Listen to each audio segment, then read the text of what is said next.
Mole had been working very hard all the morning, spring cleaning his little home.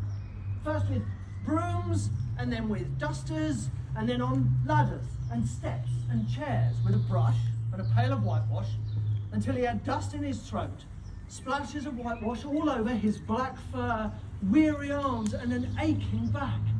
Spring was moving in the air above, and in the earth below, and all around, and penetrating even his dark and lowly little house with its spirit of divine discontent. Birds fell on his dulled hearing almost like a shout. He thought his happiness was almost complete when, as he meandered aimlessly along, suddenly he stood by the side of a full-fed river. Well, never in his life had he seen a river before. This sleek, sinuous, full-bodied animal, chasing and chuckling, gripping things with a gurgle and leaving them with a laugh.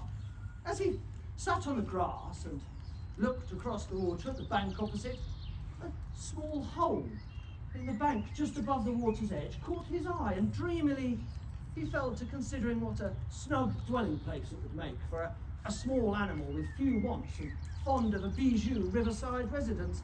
And then, as he looked, something small and bright seemed to twinkle in the heart of it. And then a face began to grow up gradually around it, like a frame round a picture. A small brown face with whiskers, little neat ears, and thick silky fur. It was the water rat. Oh. "Hello, Mole," said the rat. "Hello, rat," said the mole. And the rat stooped and unfastened a rope and then hauled on it, and then lightly stepped down into a boat, which the mole had not observed. The rat sculled smartly across and made fast, and then held up his forepaw as the mole stepped gingerly down and, to his surprise and rapture, found himself seated in the stern of a real boat. "Oh, what a day I'm having," he said. "Absolutely nothing half so much worth doing as simply messing about in boats. Well, look here, if you've really nothing else on hand this afternoon, supposing we drop down the river together and have a long day of it?" The mole waggled his toes from sheer delight and leaned back into the soft cushions. "Oh, this has been a wonderful day," he said. "Ratty," said the mole, one bright summer morning, "won't you take me to call on Mr. Toad? I do so want to make his acquaintance." "Why, certainly," said the good-natured rat. "Why, we'll paddle on up there at once. Yes, it's never the wrong time to call on Toad. Early or late, he's always the same fellow." Rounding a bend in the river, they came in sight of a handsome, dignified old house with well-kept lawns reaching down to the water's edge. They glided up the creek and into the shadow of an old boathouse, and here they saw many handsome boats hauled up on a slip or hung from the crossbeams, but none in the water, and the place had an unused and deserted air. They strolled across the lawns in search of Toad, whom they happened upon resting in a wicker garden chair with a preoccupied expression of face and a large map spread out across his knees. "Oh, hooray!" he cried, jumping up on seeing them. "Oh, this is splendid!" He shook the hands of both of them warmly, never waiting for an introduction from mole to mole. "No, how kind!" Oh, glorious, stirring sight. Oh, the poetry of motion, the only way to travel. Oh, here today, in next week tomorrow. Oh, towns jumped, cities, villages skipped. Oh, my. Oh, poop, poop. Oh, bliss. Oh, do stop being an ass, Toad, cried the mole. "And you think I never knew," went on the Toad. "Oh, what dust clouds shall spring up behind me. What carts I shall fling into the ditch in the wake of my magnificent onset. The horrid little carts. Oh, what are we to do with him?" asked the mole of the water rat. "Well, as 5 or 6 miles to the nearest town. It's no good. In panic, he began to run. He knew not whither. He darted up and up against things, fell over things and into things, dodged round things and under things, and at last he took shelter in the hollow of an old beech tree. And as he lay there panting and trembling, he knew at last the terror of the wild wood. The rat patiently hunted for an hour or more, when at last he heard a little answering cry. He made his way through the gathering darkness to the foot of an old beech tree, and there he heard a little voice crying, "Ratty, is that really you?" He went inside the hollow. "Oh, Ratty," cried the mole, "I've been so scared you can't think." "Oh, I quite understand, Mole. He said, I tried my best to keep you from it. We riverbankers, we hardly ever come here by ourselves." And the rat's cudgel struck something that sounded hollow. Hard at it went the two animals, until at last the fruits of their labour stood in full view of the incredulous mole. In the side of what had appeared to be a snowbank, there stood a solid little wooden door, and by its side hung an iron bell pull, and underneath that was a small brass plate engraved in neat capital letters, "Mr. Badger." The rat attacked the door with his stick, while the mole sprung up at the bell pull, clutched it with both hands, and swung there with both feet clean off the floor. And from somewhere, quite a long way off, they could faintly hear a deep-toned bell respond.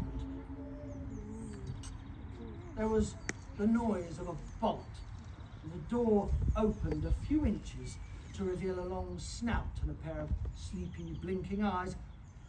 "Now, the very next time this happens," came a gruff voice, "I shall be exceedingly angry. Who is it this time, disturbing people on such a night?" "Oh, Badger," cried the rat, "it's me and my friend the mole, and we're lost in the wood.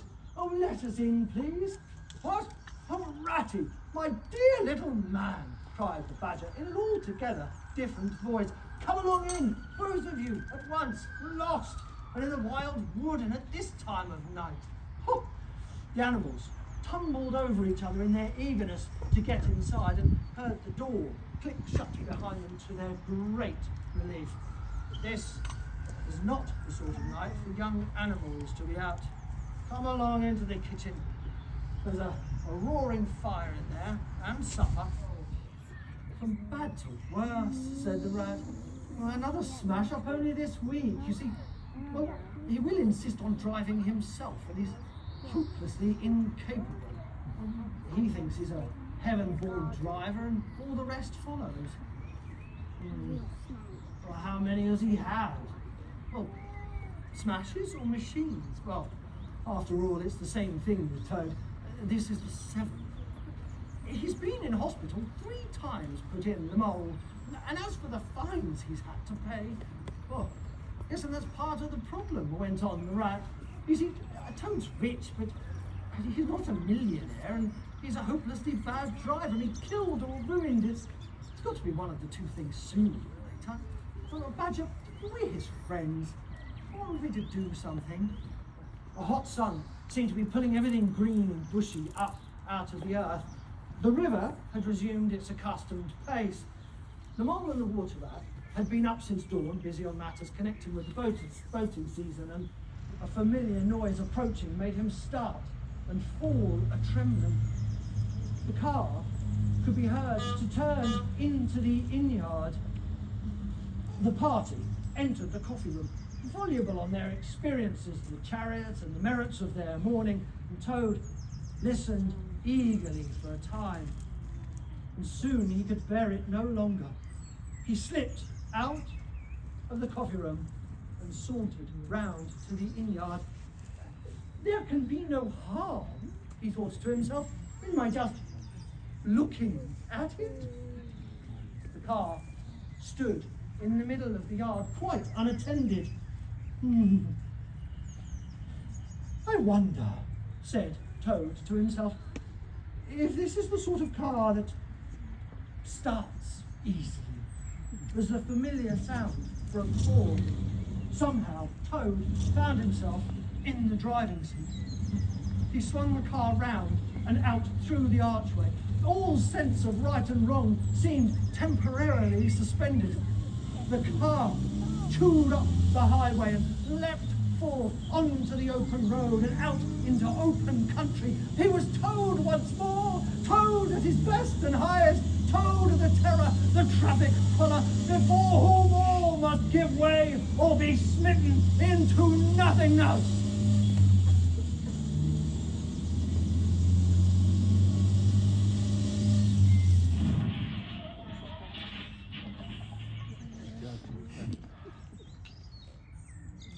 To my mind, said the chairman of the bench of magistrates, the only difficulty that presents itself is how we can make it sufficiently hot for the incorrigible rogue where he has been found guilty of stealing a valuable motor car, of gross impertinence to the rural police.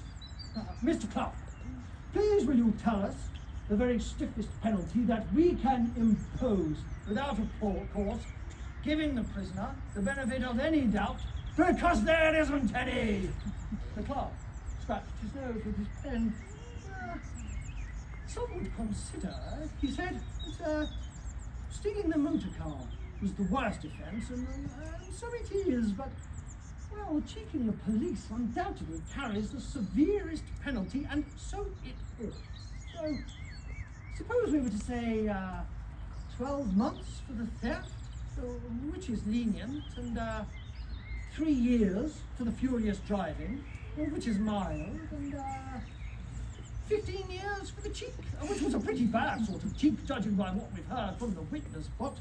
The first rate, cried the chairman. And so, concluded the clerk, suppose they would better make it around 20 years, beyond the safe side? An excellent suggestion. Prisoner, pull yourself together. It's going to be 20 years for you. No, this is the end of everything. At least, it is the end of the career so assisted her father. Now, come along, Toad, she said on entering. But do try and pull yourself together and be a sensible animal. But the Toad just kicked and wailed and refused to be comforted, so the wise girl retreated.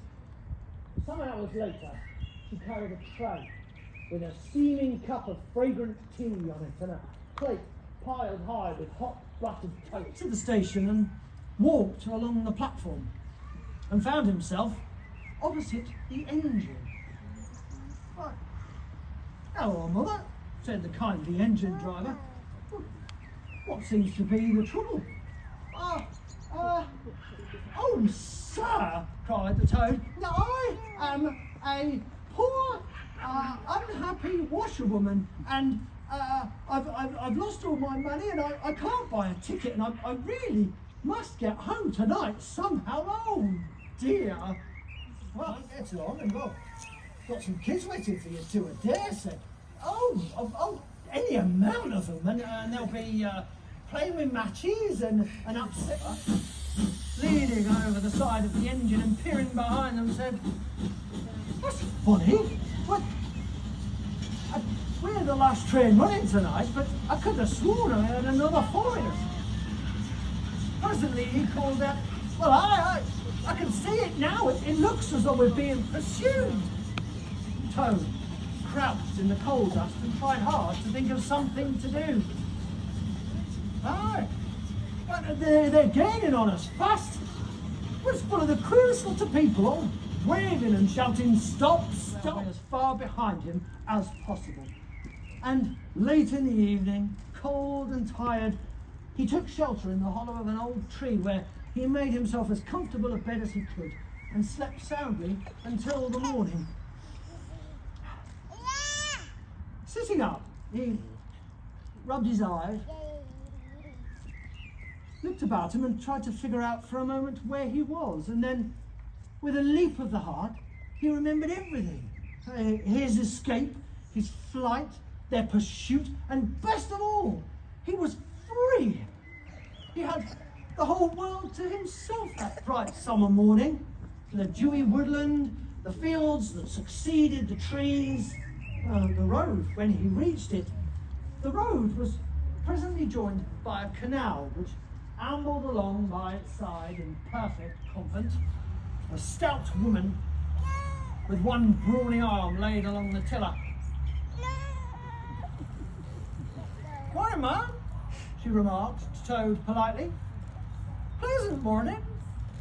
"Oh, well, I dare say it is, ma'am," said the Toad politely. "Well, to those who's not in sore trouble like what I am, my daughter, she sends for me and asks me to come to her post haste, so off I comes, not knowing what the trouble is, but fearing the worst. And well, I've lost all my money and lost my way, and well, as for what may be happening with my daughter, ma'am, I don't like to think of it." "Well, where might your daughter be living, ma'am?" asked the bargeman.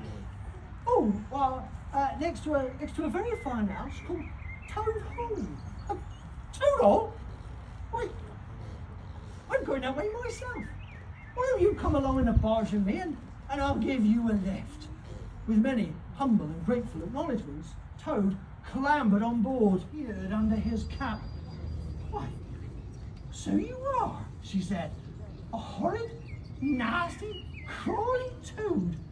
And on my nice clean barge too. Now that is a thing I will not have."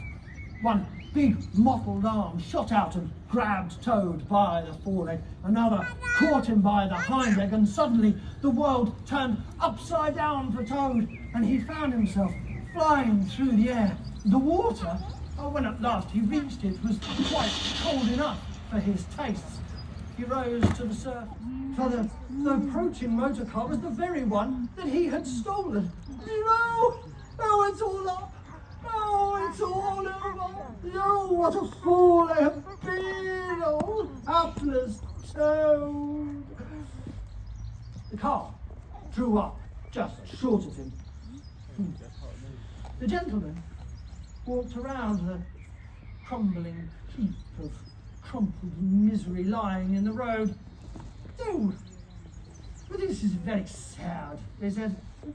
"Let us lift her into the car and take her to the nearest village where doubtless she has friends." They lifted her into the car and proceeded on their way.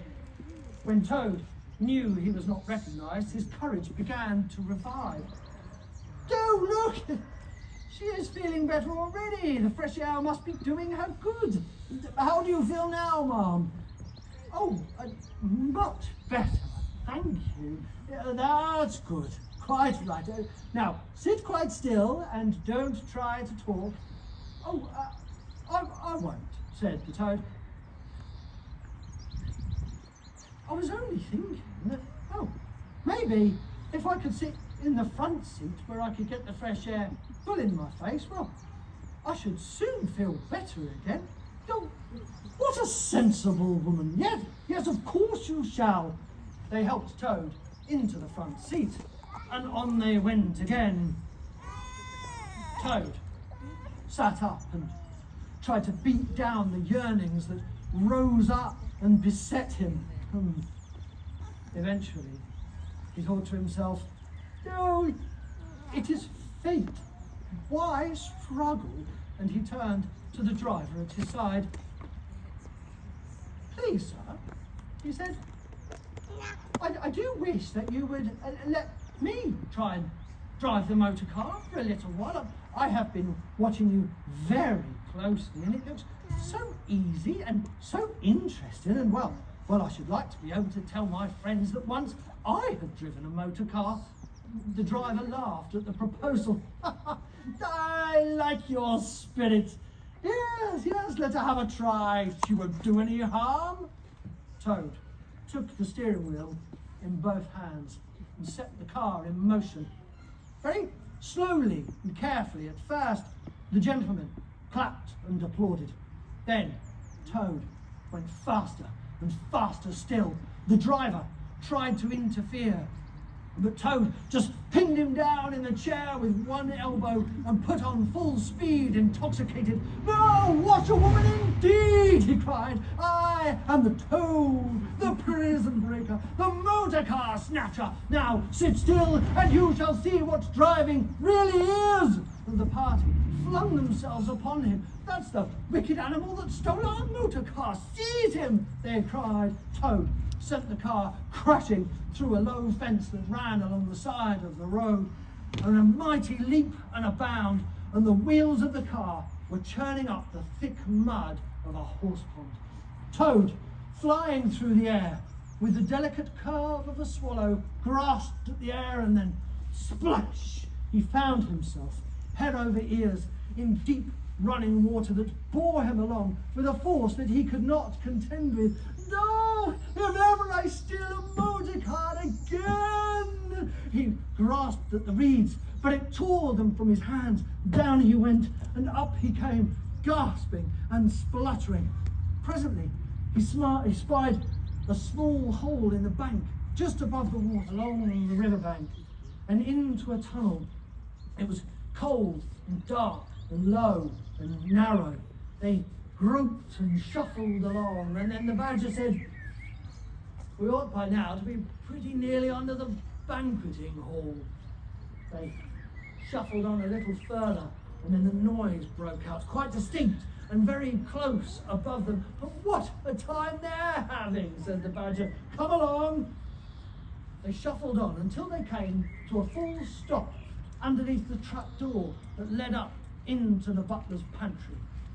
"All together then, boys," said the badger, and they put their shoulders to the trapdoor and heaved it back, hoisting each other up.